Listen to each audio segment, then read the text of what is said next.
Resort na may kasamang farm activity na pwedeng-pwede sa buong family ba ang hanap nyo? Iyan ang offer ng Quiliawan Farm Resort na matatagpuan dito sa Ibaan, Batangas. Our three main produce are Golden Queen mangoes, bamboo, and cacao, no? Which we then use here in the kitchen. Yung cacao ninyo, definitely, I'm very interested. Pero nung nakita ko kasi itong restaurant po ninyo ito, ano? O Yeah, receiving area? This is the main lobby, and then sa gitna yung the courtyard farm kitchen. Okay. Hindi halata na marami kayong bamboo.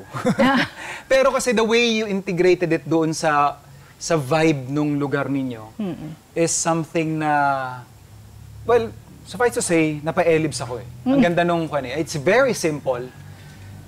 Cliché na rin siguro to, yet very elegant. Yes. Yung dating niya. This used to be a poultry farm. No? Ito po mismo? Yes. Pati The yung buildings, the entire farm used to be a poultry farm. No? Okay. Our parents were contract growing at that time for a company, and so we had about 55,000 chickens here in the property. Okay. And so, but we stopped more than 10 years ago. Tumigil na kami sa contract growing, but we kept the buildings, and then may nagre-rent sa amin na ibang contract grower. Okay. Pero the way you integrated nga po yung elements na maganda sa farm is kitang-kita mo dito. Yun din kasi yung naging marching order ng dad namin, no? Okay. When we were talking about the resort, sabi niya, gamitin nyo whatever you can get from the farm. No? So, yun nga, the bamboo, the steel trusses, old wood na ginamit namin na stairs papunta sa cabin, ganyan. No? And then everything you see here is local. No? The bricks are locally made here in San Juan. Ito pong mga to? Itong clay bricks. Oh, wow. No? And then the bricks dun sa cabin, we used eco bricks. Apa. So they're made of plastic waste. Recycled materials. Yes. So. Matapos nating malaman ang istorya ng Quiliawan Farm Resort, lalo tuloy akong ginanahang gumawa ng isang putahe gamit mismo ang farm fresh ingredients na pinoproduce nila.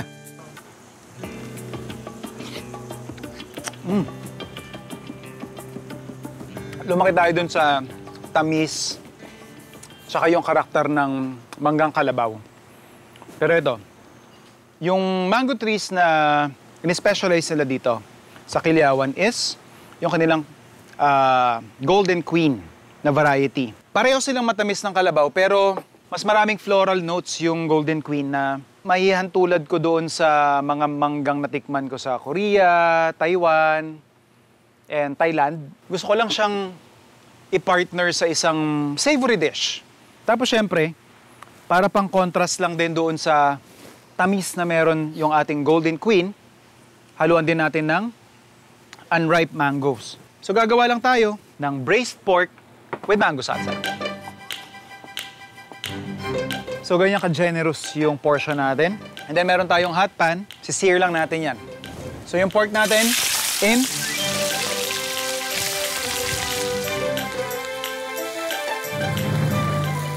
So habang binabrown natin yung ating karne, sibuyas, then yung ating bawang.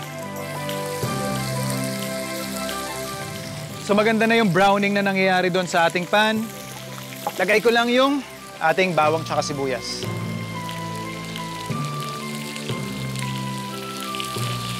Timplahan lang natin ng soy sauce,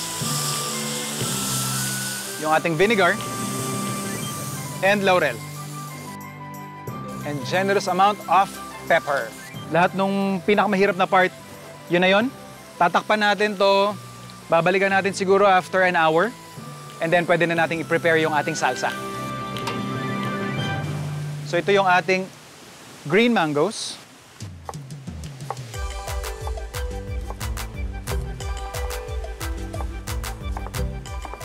Yung ating ripe mangoes naman, ang maganda dito sa Quiliawan, they wanna rely on their own produce. So, pag may mga sobra, ito, i-freeze lang nila, ready for orders. Mapa-shake man yan. Kagaya nito, ini-incorporate natin sa isang savory dish. Mag-a-add lang din ako ng ating leeks. And for some kick, lagyan lang din natin ng ating chilies.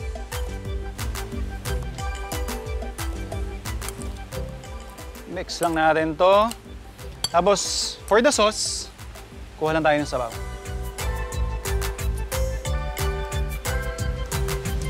Malambot na yung ating pork. Ready na yung salsa. Pwede tayo mag-serve. Kwan lang siya, adobo na may mango salsa. That's good. It's good. Especially with a little bit of spice. Apo. Spicy and Naglalaman sour and siya, sweet, pero it no? complements each other at Yes. the same time. Ang tawag dito, putok-batok. Putok-batok. correct. Pero siya rin yung nagpapasarap. Yeah. Huh? As we say sa mundo namin, fat is flavor. Mhm. At least from how I was brought up, Mhm. ito yung mga taba na hindi mo iniiwasan. Correct.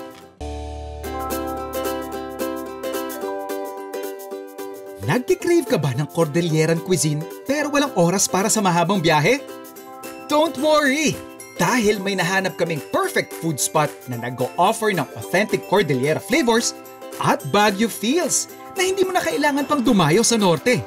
Matatagpuan yan sa Old Baguio Flavors of Cordillera dito sa Tagaytay.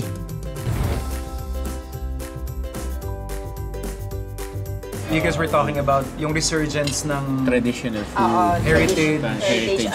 diba? Culinary heritage. Pre-colonials, actually. Heirloom Pre-colonials, recipes, yeah. actually. Hindi, tsaka parang it's a great way for us to reawaken at the very least yung interest ng consumers sa sarili nating flavors. Yes. Yung baliktad is actually from Abra.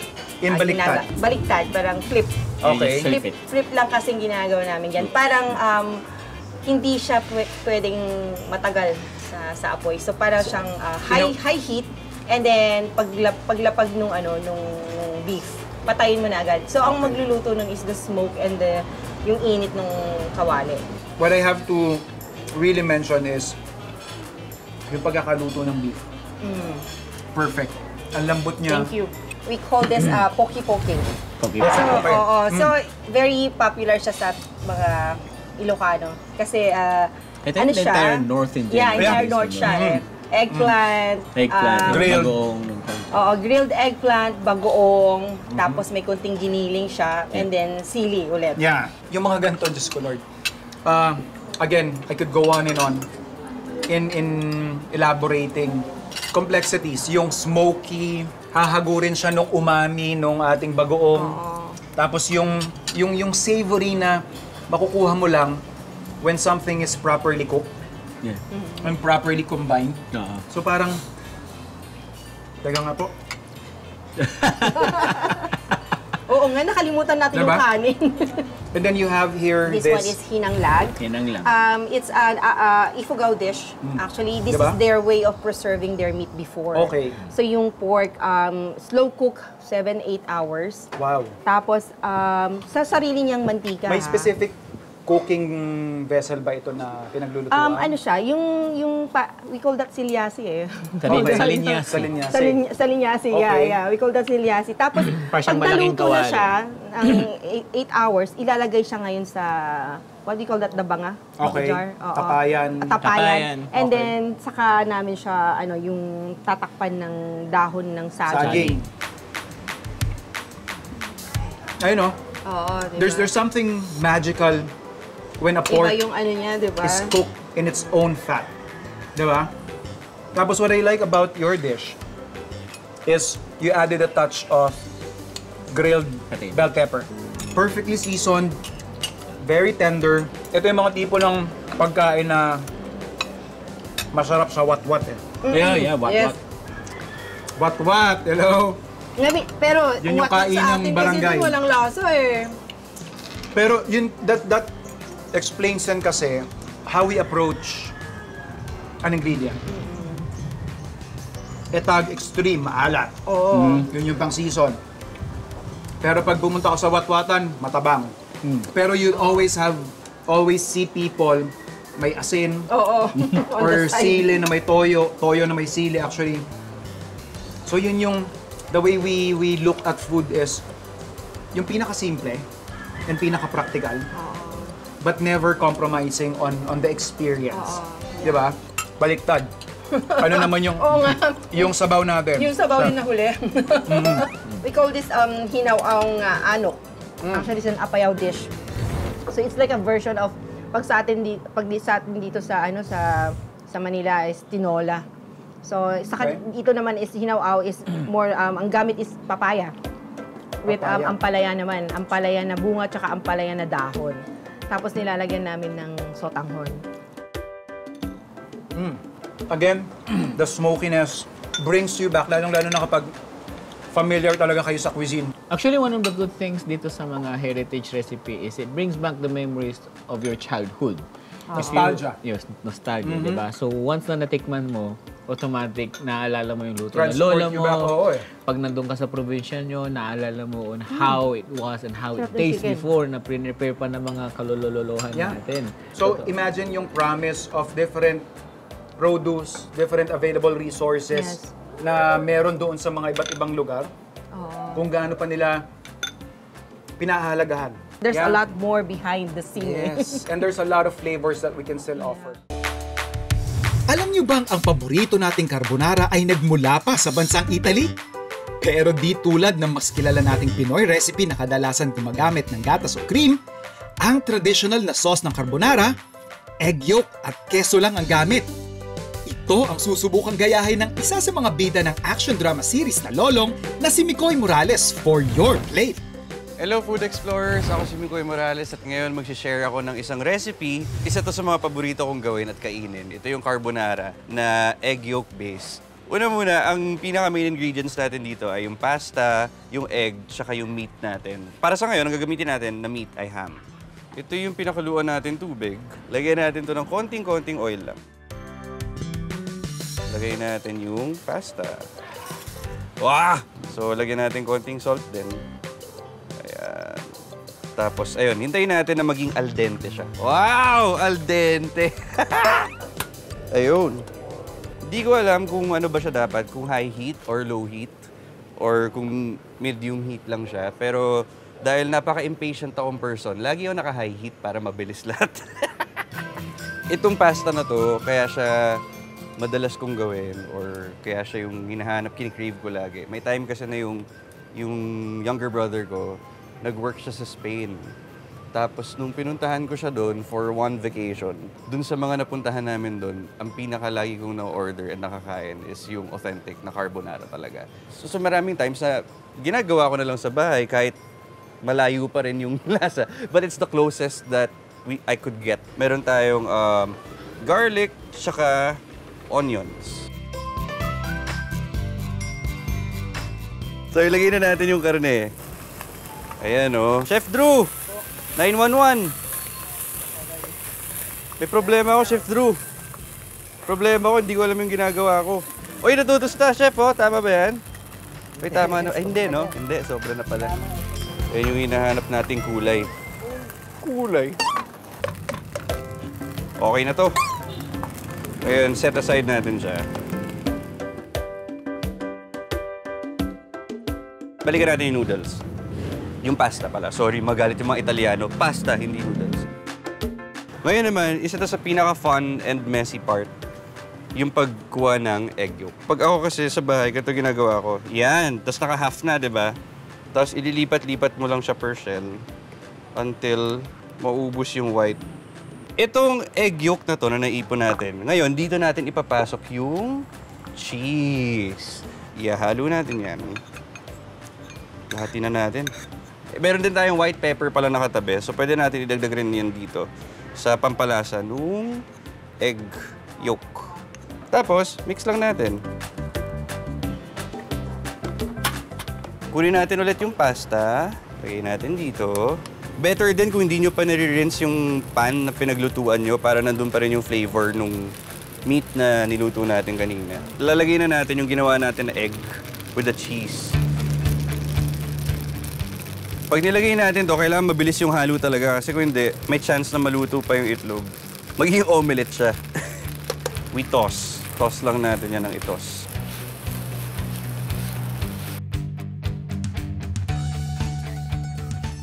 Ayan! So kita nyo, nagbasa siya and nagkaroon siya ng cream nang hindi natin siya nilalagyan ng any cream.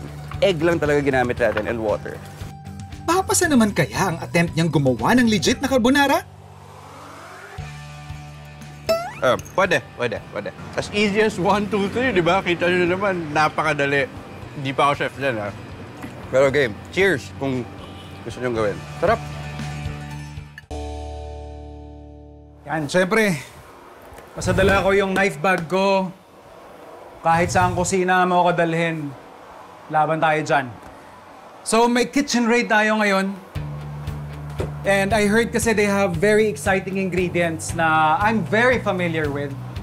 Kaya ako naman yung magluluto para sa kanila. Linadit, meron tayo dito yung Mickey version namin sa norte. Pero kailangan ito ng soup, kailangan ito ng stock. So yun yung isa sa mga ipe-prepare muna natin. So I have here boiling water. Dagdag lang tayo ng mga konting pampalasa doon sa ating stock. So we have here leeks. Meron tayo ditong celery leaves. Lagay lang natin doon sa ating pot. Yeah. So yung dish natin, just like yung aming cuisine sa Mountain Province, simple ingredients, limited, hindi kami masyadong marikado. So it's more of highlighting lang talaga yung mga main ingredients natin, which is yung itag, tsaka yung ating noodles na linadit. So we have our smoked meat, smoked and cured meat. So we're just gonna get a portion, thinly sliced, para mas mabilis din natin siyang maluluto. Ayan o, makikita ninyo yung fermentation na nangyari, yung curing process. That is the smoke ring. Ibig sabihin hanggang doon nakapenetrate yung essence ng ating smoke. Yan. So that is an assurance na malasang-malasa yung ating kiniing. And then, yung ating inasinan. So, slightly smoked din siya. We're just gonna remove yung buto na part. We can add it to our stock later on. And ito lang din, since mabilisan yung lutong gagawin ko, I'm just going to remove. Kung makikita ninyo, native na baboy yung gamit. May itim-itim pa yung balahibo. So, that's a confirmation na native na baboy yung ginamit nila for this itag. Tatanggalin ko lang yan kasi masyadong matigas yan para ihalo sa gantong klase ng luto. And unless na lang, ipa-pressure cook mo siya or matagalan yung recipe, then you can use the rind. Let's remove that, save it. Pang stock yan. And then thinly slice din natin. And then we have some onions, of course. So, mise en place ko okay na. That tells you na ready na ako magluto. So, squeeze bottle, oil. And then we're going to render yung taba ng ating itag. So, we have here yung slightly smoked at saka yung kiniing or yung ating smoked itag. So, ito yung advantage mo when you have your stock pot right beside your main pan. Pag kailangan mo ng stock, salo ka lang the glaze. So I'm just going to add in some onions, some celeries, and leeks. So habang pinapalambot pa natin yung ating itag, that's a perfect time na ilagay din natin yung ating linadit. So medyo matagal ito lutuin. So by the time na maaabot na nila yung tamang serving time nila or consistency, eh sabay-sabay silang maluluto.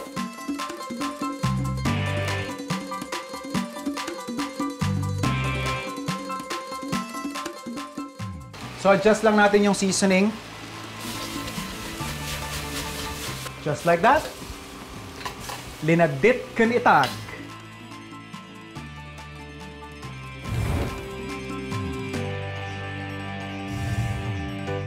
Nakapudpudutan na ang mga ingredients mula sa kusina mo. And, kamusta ngayon? Mabalin niyo. Mabalin mo yung i-antikwado to eh. Mas dawak agami, napayahan nyo. Please. Mabalin mo yung i-antikwado. Di ba, papay, dyan menu nyo, parang sinabawan. Yun yung sinaserve nyo rito. Wen, Cordillera noodle soup di tawag mi. Pwede tayong buwan. Wen, mabaling gayong mawan ti sabaw na yan. Buwan. I think, simple lang to. Kahit kanino ko to i-serve, I dare say walang magsasabing hindi to masarap eh. Oo. Di ba? Dito sa Tagaytay, may isang coffee shop na talagang kukuha ng atensyon mo dahil sa kakaiba nitong itsura. Tara na at samahan niyo akong alamin ang kwento at tikman ang masasarap na kape dito sa The White Dome Cafe.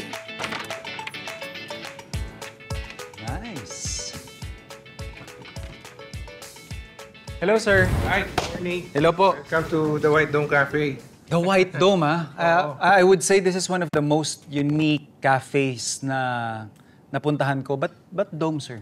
Dome, kasi at that time, nag-isip kami ng business. Okay. Cafe nga. Pero nakikita ko kasi parang the same ang design nila. Diba? Oo nga eh. Kaya ito naman, nakita ko, nanonood ako ng camping and glamping. So, dito ko nakuha yung idea. Alright. And then at the same time, nag-visit ako sa isang Airbnb dito sa may Batangas din just to experience yung itong dome, no? So, when I got there, yun din ang may wow factor kasi siya, no? Yeah. Na Actually. effect sa akin. So, doon ko na-realize na why not turn it into a cafe? Yan. You basically have a balance of mga chows and then yung ating mga drinks, beverages. Burger, kilala na natin yan eh. Curious lang ako, I mean, pag titingnan kasi ng ating mga viewers, para lang siyang toast na may egg. When in fact, Eggs Benedict kasi is one technically hard to execute na dish. Bakit po sinama nyo? Is this something na paborito nyo talaga? Yes, so ito, paborito kasi ito. Actually, nagawin din, Ano naman ako, home cook. Okay. Home cook lang naman ako. Pero, so I love cooking and then, syempre, yung mga paborito ko, niluluto ko na rin siya.